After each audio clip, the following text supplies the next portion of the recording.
And I feel like the cell phones is the reason relationships can't get to the next level. Straight up, I feel like cell phones done fuck relationships up. I'm from the 90s. I'm from a time when you called a motherfucker and they wasn't home, they just wasn't.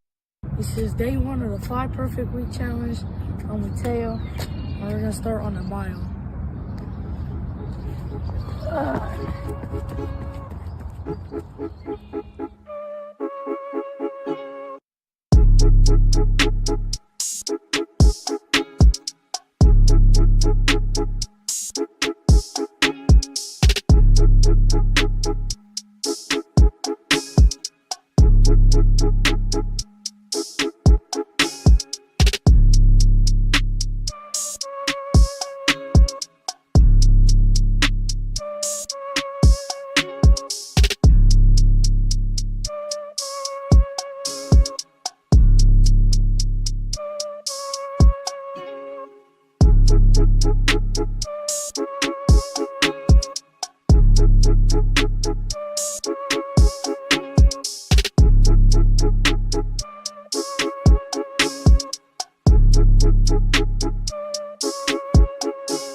here with Limitless Soups. Thank you for joining me.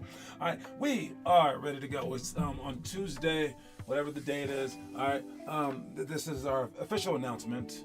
All right, for our tournament. I'll be sending that out in a second. We have not a tournament, but it's like tournament games. It's within the tournament. People ask me all the time. They're like, "Hey, are your games tournament games?" I'm like, "What the hell's the difference?" Like, a game's a game, and it's because people consider certain things not certain things. All right, it's like if it's an NBA championship game, everyone's in. Everyone's like, "Yeah, let's go." If it's just like an NBA playoff game, maybe everyone's in. How about an NBA regular game? Well, for you, everyone's in, but like for an NBA player, they might get like over that too soon. All right, but then how about like a college championship thing that just happened a couple of days ago or yesterday, whatever it was? That one not as important as an NBA game, or more important than an NBA game. But as we go lower, we get down to our own games, and if it's not high school, it's not as important for some reason. Even though the summer games are more important because that's where you get recruited, that's where you play against better players, right? So AU games, as they're called, are probably more important than high school games. But what about the tournament games and the league games? All right, to get better, you need to play like one time, twice, maybe every week. These tournaments, they're more exciting. All right. They include like 4 or 5 games in a weekend, but you waste all your time playing games. And in those games, how many shots do you get? I know it's great competition, but how many shots do you get? If your goal is to be Steph Curry, you need your 1,000 shots a day, but you've wasted the whole day playing games. You got your cardio in, right? But you can get that in sprinting, all right? How much ball handling did you do? Probably not that much, especially if you're not the point guard. You weren't getting better in games, you were showing off. It's like asking someone, how smart do you get while taking a test? And then what's important, a test or the homework? Well, of course, the test is most important. So of course the game is most important. I'm not discounting the games, but what you don't get smarter taking a test. You're just fusing all your knowledge. It tests your knowledge to see if you're there yet. Well, are you there? Are you at the level that you wish to be at? Chances are probably not. Right? Chances are you want to get better. You're not a pro yet, right? So you want to get better. So why do you keep testing yourself? You should test yourself, but it doesn't need to be 5 times in one weekend. You can test yourself once a week every week, maybe twice a week. You don't need to test yourself every single second, because if you keep testing yourself every single second, you're missing out on all the growth. And imagine if your teacher had a freaking test for you every single day for the whole year. That's not a hardcore teacher. You would hate it, one, but your teacher's not hardcore. Your teacher's it's stupid, all right? Because you're not learning ever. You're just testing on what you've learned, and you've learned nothing. So when it comes down to league games, we need to play more league games than we do tournament games. But with that said, we are playing in a tournament on Saturday for our small kids only, okay? It's just an extra game. I already have you guys playing on Sunday as well, and I have the older teams playing on both days. But this one's a separate one from us through GTE. Don't forget that you can buy our VIP passes to get into these GT tournaments. I'll send that information out as well. All right, so that is what we're doing. I will add the games once we get the games, probably tomorrow night. So I'll say all that in our message to everyone. Anyways, what up, Jace? Whoever else is here in the comment section, let me know that you're here so that I can visually give you credit. Because if I know that you're watching this show, I know that you're like ultra dedicated, at least for the moment, until you stop watching, right? But that means I'll probably like assume that you're gonna be sticking around, and I'm a human being. I'm affected by that. I will give you more chances in the game. Period. I'll be like, oh, you don't know what this kid's been doing. Oh yeah, we need to put him in the game again. Give him another chance. Give him another chance. These absolutely give you more of a chance with me. I'll pay more attention to you in the workouts. I mean, a lot of stuff, but also you get to hear our words of advice on everything. Now, I was talking about the games that mean everything and the practices that maybe don't mean as much. Well, quote of the day coming at you. The quote of the day is everything is practice. All right? And if you see it, even games are practice. It's practice for games in the future. All right? Open gyms, practice. Being at home, posting on workouts, practice. Getting kicked out of a game because you weren't trying hard enough, practice. Getting kicked out of the game because you yelled at the ref, practice for other things. being not passed to the entire time, practice. Being passed to too often and you keep failing, practice. It's practice for what's in store down the road. All right, it's all practice. All right, being yelled at by your parents maybe. All right, any kind of ordeal or hurdle that you're going through is just practice. And just like hurdles, as you jump over these hurdles, your muscles get more involved and your muscles get stronger. So even if it's just your mental muscles, you get stronger. One day you'll be like, I've been through that. And not only that way, but the opposite way too. You must see practice as everything.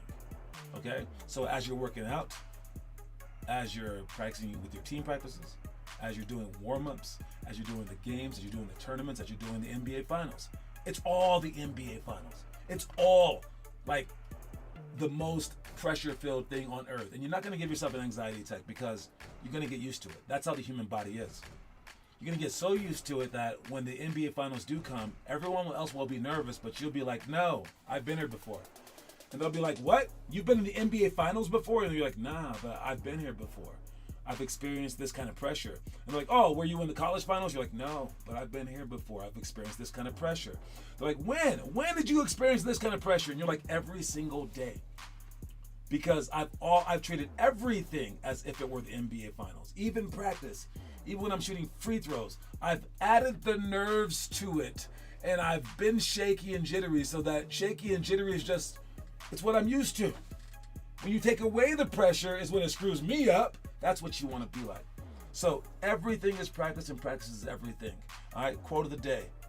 Everything is practice. Let's go on to where am I? The poll question? There we go. The poll question is, I don't know the poll question. I have to watch the video first. I forgot the poll question.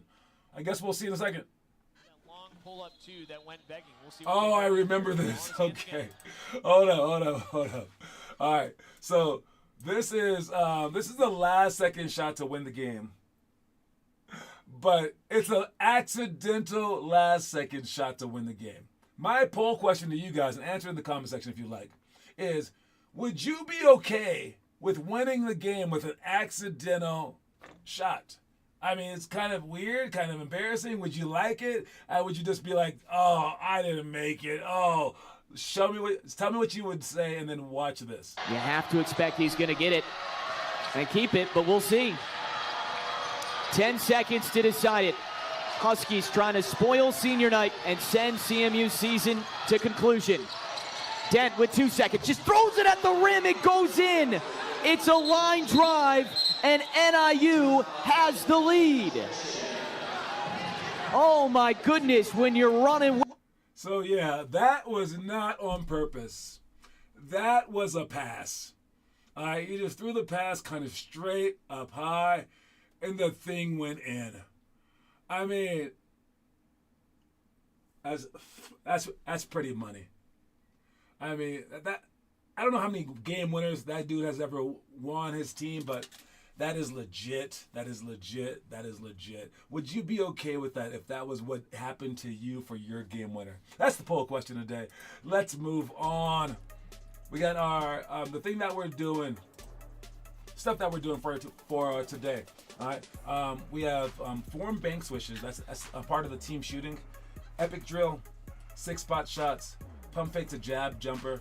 All right, to 100 to jab jumper. Does that make sense? Then 3-point contest.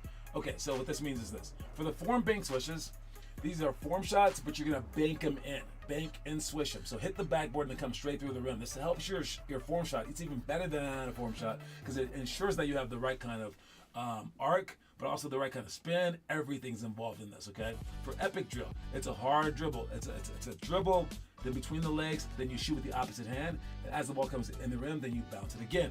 You can see all these workouts on our website underneath the drill section. All right, for 6-spot shots, these are game time shots. All right, and I guess we'll walk you guys through them all as well. All right, so six spot shots. It's what we used to do during my warm-ups, where you're just like going underneath the basket, popping up for a jumper on the wing, then for what is that called?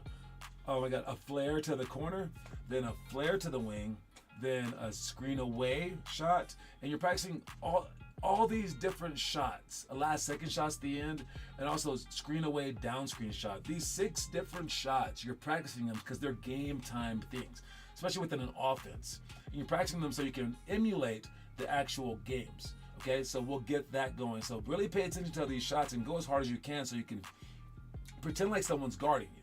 Do it like that. All right, then we have pump fake to jab to jumper. All right, that's with the pump fake. Bring it to this side of your body, jab, and then shoot. And it's a very efficient move. We're not going to be dribbling during this move, but the defender is going to have to react to your pump fake, then to your jab, and then you're going to pull up. And if the defender didn't react to it, that's when you actually go, or that's when you actually shoot. So the defender better react to it, or you're going to beat him in other ways. So this is just a very standstill drill, but you're going to jab and not pull back. That's the hardest part. Last one is to 100, sprint every 10. That's getting a whole bunch of shots and a whole bunch of sprints up in a group. Okay, you have to make 100 shots and you're sprinting every 10. Every 10 makes. Then you sprint and then you go again and then you go again for the sprinting, go again for the shooting, go again for the sprinting. We also have clockwork passing drill, which is an amazing drill. I like it a lot because it teaches you guys how to run an offense correctly. All right, but it's just like in a circle, and it's very confusing. I remember doing it when I was in 6th grade, but it's a very great drill. And college we do it as well. It's kind of robotic, but at the same time, it puts you in a flow, and it gets you to understand how to be in a flow. And offenses should be in a flow. Talking about zone cutting, ball and hold drill, which we're definitely going to help us out. It's when we all don't sprint to the basket for offensive rebound, even though right now we have no one doing it. But once we do have everyone sprinting to the basket for offensive rebound, that's actually bad because they can beat us on the fast break. We need to send 4 people, maybe 3, but 4 people to the basket while one person sprints to half court or beyond to be our safety on defense. Then one of the 4 people that went to a rebound, that person will pick up the ball and turn them. And we're going to be practicing this. And then all the other 3 people who went for the rebound will practice sprinting back. This will actually be the main part of our practice tonight because it's a pretty good drill. We're going to start with that one. And we'll also talk about some jump ball positioning. I'm going to talk about that right now. All right, but jump ball positioning is where we stand. Taking the last shot, we'll talk about that as well. And basically, for post-entry kick-out, it's getting the ball inside then out. We need to do a lot more of that as well. So let me just go through our jump ball positioning, okay? Just so you guys can see it from a different angle. And the key part of this is help each other out. Before the game starts, all right, and we're out there, don't just be like, I got number 52. No. Check to see who everyone has. Check to see if they're in the right spot so that we don't get scored on right away, so we're off to a good start, okay? So when you're here for the jump ball, all right, if this is their team, they got their 5-man jumping because he's the tallest guy. All right, they got this guy right there. Most people line up like right about here, okay? I don't know why, but they like to line up on these spots, okay? So that's where they are. For us, yeah, we have our guy jumping, but we secure this guy on this side, not this side, because if he tips it to him, he can go score, and then you're on the wrong side, okay? So you want to be on this side of him, all right? And then we have our other guy on this side of the guy as well. Now, obviously, this guy's guarding him, but where we don't mess up is we don't put this guy right here. We just don't do it, okay? Why? Because if he tips it right here, it's one-on-one. We're not really battling for the jump ball anyways. We just want them going to play a defensive rebound or a defensive tip. We want him behind him and him in front of him, heavily denying this man. And this guy's going to be bumping him. This guy will be bumping him. We're going to force them to tip it back.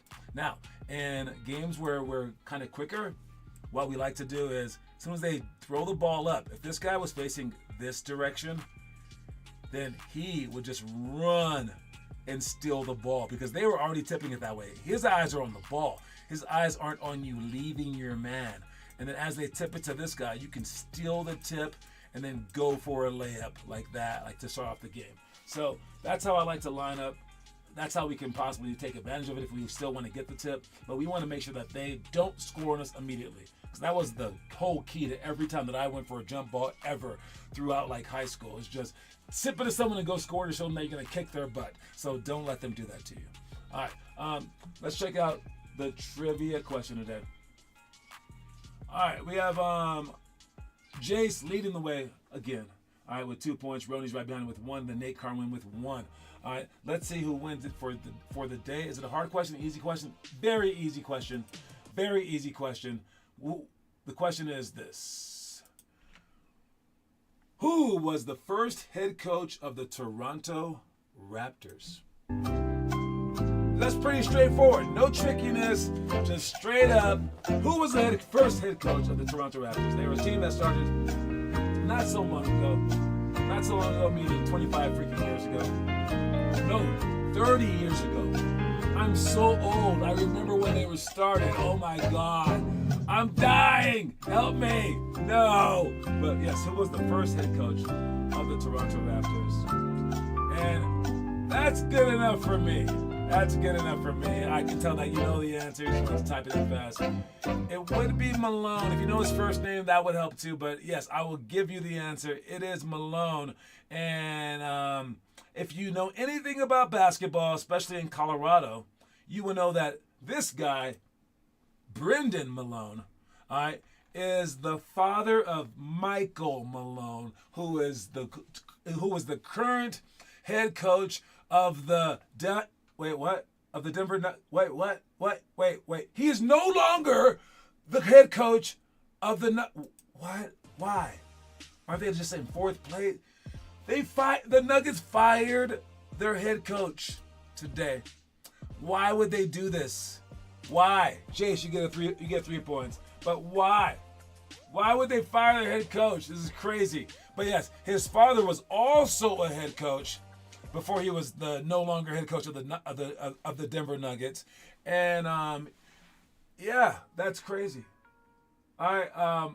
It's basically like the Nuggets just giving up on the season.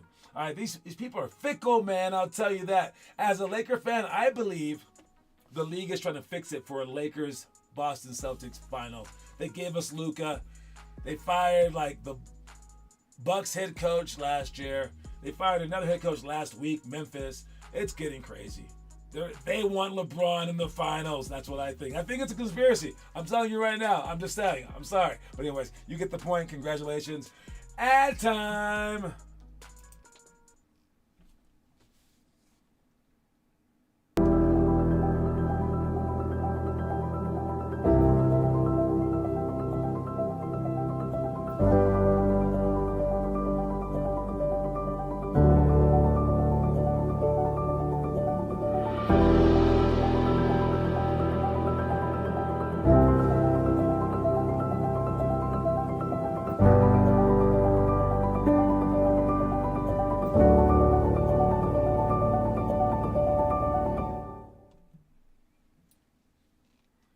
Yes, indeed, you join our team. All right, let's see what the hell things are for the day. Oh, man, this one's good. All right, so I know I tell you guys to be rough and tough. I've even told you guys to foul on purpose. But I don't know if you noticed. Whenever I say to foul on purpose, I say certain players can't. And that's if you're strong enough. I just tell you guys to fight back because you guys are smaller. If you're bigger, you can't really fight back. But there's times when you shouldn't. You're not trying to hurt anyone, okay? You're not literally trying to hurt anyone. You go out there with intent, and they better adjust, etc., etc. But you don't go out there and try to intentionally hurt somebody. But watch this. You never, ever do this. 19 years. Deep ball pass. Bell. Bell goes up, and he is pushed hard, an intentional foul. And now Jackson with the personal and a little retaliation. And a good job by the officials. Okay, that's crazy. No. I will say there's 2 plays that you can never, 3 plays that you can never, ever do in basketball. One of them is undercut someone. That means when they jump, you do not lower your body, you do not trip them while they're in the air. That's a very dangerous play. 2 is when people are on the floor, I don't care how they got to the floor, you don't step on their face. All right. 3, though, is that. It's basically like the same as the jumping one. When they're in the air, you cannot push somebody while they're in the air, especially from behind, because they can't see you. If there was a wall right there, that's like maybe death. You do not do that. I am shocked those guys on his team didn't come in swinging at that bald guy. That is crazy coming from a bald guy. But yes, All right, that is insanity. You do not do that. I saw a clip of some kid jumping up in college about to dunk it, and he got pushed. His head hit the backboard.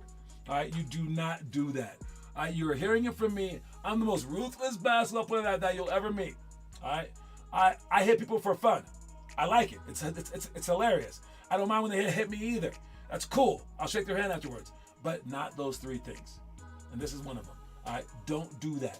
Don't do that. Don't do that. But what you should do is homework.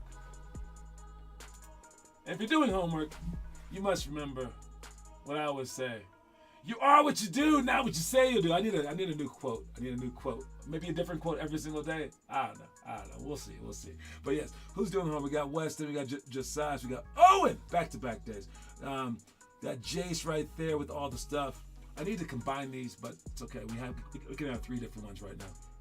All right. So keep posting that homework. Great job. I see everybody. Oh, got a keyboard in there somehow. Who's the first person with the keyboard? Who put the keyboard on there? Blake Bastani. Just not posting his workouts or just writing it in a note section. Not going to get it done, Blake Bastani. Trying to help that kid, man. Trying to help. All right. Let's see some behind the scenes stuff. What's going on here? All right. Behind the scenes, the crowd in Washington boos as the Pacers refuse to score in the final. What? 5 by Memphis. This year was the most points in the NBA before tonight. What are they? This is what the world has gotten to. This game is, from a numbers perspective, is over. Yeah. And they're booing because the Pacers are not trying to score more. So, the Washington Wizards fans hate their team so much that when they're down by 50 and the Pacers are like, let's just hold the ball, guys. Let's just take the turn. Let's not score anymore. We've kicked this team's butt too much. The fans of the Washington Wizards were like, boo, boo, kick our butts. Look, they're even pulling the ball back out when they have fast breaks. It's like the mercy rule in AAU, man. Like they're just like, oh, let's not run up the score. That's even more demoralizing for them to not do that. Just keep playing, I guess. But for the fans to boo the opposing team for not kicking their butts by more, that's a first. I've never heard of something like that. That's hilarious. That's crazy. That's wild. That's wild. All right, let's check and see how wild. I know that you like my segues. How wild our story of the day is. Watch it. Even if basketball is merely your hobby, you'll eventually appreciate the sport the most if you take working on the craft as hard and as seriously as high-level students take school. If you make basketball an everyday thing and study hard to achieve high results, you'll never regret doing so. Your effort will only lead to greatness.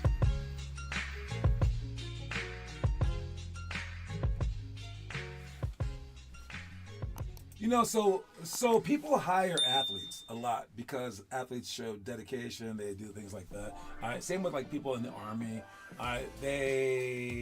You're a particular type of person. If you're like a pro athlete, right? You know about teamwork. You know about this. You know about that, right? With that said, all right, they do that because even though it's like a job that's like a lawyer job or something like that, you have a background that you can draw from and examples in your life that will help you out in this new realm. So I'll be like, hey, thanks for joining my workforce. You're an athlete? Great. That means you know teamwork, so bring it to here. Treat this like a team. With that said, the best athletes are those that come from families who are athletic. So if you're drawing from like your dad that played college basketball, or he was a pro, or something like that, or even if your dad was like in the military, you can draw from that. With that said, we all can draw from this one unique thing that we have, and that's school. Right there. It's right there in your life. All right? It shows you what to do to become a high-level basketball player. Because when you're in school, that shows you what to do to become a high-level academic person. Right? So right there, they just copy school. So what does school do? Well, school's 5 days a week, 8 hours a day. Yeah, that'll do it. Oh yeah, if you're looking to make the pros, but you don't got that kind of time, well, you do have 7 days a week though. So let me see. If I divide that up, 8 hours a day for 5 days a week is 40. But if you guys have 7 days, dang it. Okay, 7 goes into 40. 5.714 times. Okay, so that's still a lot. That's still 5 hours in like 40 minutes a day. That's a lot. That's a lot. Okay, so I'm not saying to do as much as school, but like you can come close. All right, maybe like 3 hours. Okay, maybe, I don't know. It's pretty tough. All right, but with that said, what else can you do? Homework. Yeah, there you go. What else? Test. Okay, yeah, you have tests. Learn from a pro. Oh, there you go. All right, everything that you do for school, do it for basketball. All right, it's an everyday mentality. All right, it's how you focus. It's studying. All right, it's putting it all together. It's taking it seriously. It's what would you do if you were burnt out in math class, but you still had 2 months left of math class? You would go through it. So there goes your answer for that. All right. Well, what would you do if you got into a fight? You got into a fight in history class. And your parents were like, oh, you got into a fight in history class? We're not letting you go to history class. And you're like, no, let me. They're like, no, we're taking it from you because we're going to teach you a lesson. No, that's not what they would do. They would be like, you go to history class because you need to, but you're in trouble. So treat basketball like that. Get into a fight in basketball, get mad at them, but don't take them out of basketball. Treat it like a class. And you do it for the same reasons. You don't treat it differently just because you're passionate about it. You don't say, I'm not going to try as hard. I'm not going to do the same rules to success just because I have a passion about it. That's actually opposite of what you should do. If anything, you should apply the passion to this thing, to these things. Okay? So just treat it like any other class. So write down on your report card an extra class and call it basketball and say, how did you do? And you have to compare it to the other classes. And if you only come 4 days a week to our practices, well, then you've missed a day of school a week. Would you ever do that? And don't forget, our practices are an hour and a half. School is 8 freaking hours. Would you skip a day a week just for the heck of it? Would you do that? No. No one skips a day a week of school except for the bad kids. You guys just go through it. And then what happened during the pandemic? What did people want to come back? School. You guys loved it so much. You guys were like, I'm willing to die for school. You guys love it. Even though they force it upon you, even though there's schoolwork there, you guys still love it. You would still love basketball if you put all your effort into it, I promise, okay? All right, no segue for this one, but we have SGA, why Shai Gilgeous-Alexander's free throws grifting is actually good for the NBA. All right, they said basically in this little article, it says that it's good for the NBA because it's better than shooting three-pointers all day. At least he's going to the hole and getting fouled and being creative, and everyone isn't just chucking up threes. If you didn't call the fouls that he's like manipulating, he would just start shooting more threes, and so would everyone else. And you would get even less basketball.